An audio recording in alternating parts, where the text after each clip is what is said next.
Bir alimdən, o özü sağdır, indi o alim.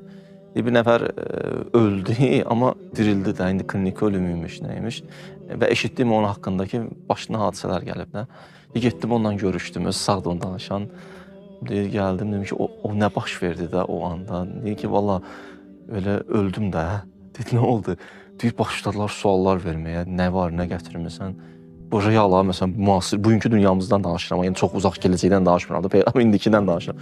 Deyir, mən qayıtdım filan əməlim, dedilər, o çatmadı bizə. Dedim, filan ibadət, o da gəlib yetişmədi bizə. Filan, belə axırda qaldım, axı nəyim var, nəyim yox. Deyir, özü çox çətin vəziyyətdə idim də.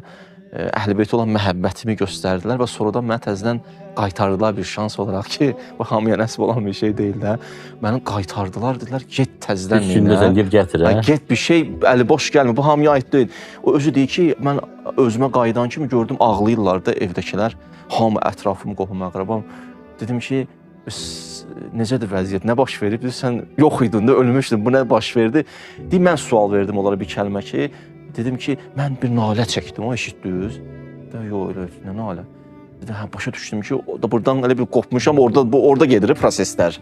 Bizim xəbərimiz olmur, orada deyir, insan can üstündə olanı görmüş, bir dənə nöqtəyə necə baxır. Orada aləm gedir. Əmirül-Möminin Nəfsül Bəlağədə olmalı bir sözü deyir ki, lent kimi göstərirlər, hardan qazandın, harda xərclədin.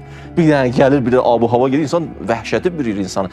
Deyir, başa məni sanki bir lütf elədilər də, indi ya onu hərdən bir nəfərin əli ilə bir iş görürlər, indi çatdırırlar da hamımıza eşitdik bunu ki, adam bir neyinir, ayılır ki, bu günlərdən mənə üçün də var.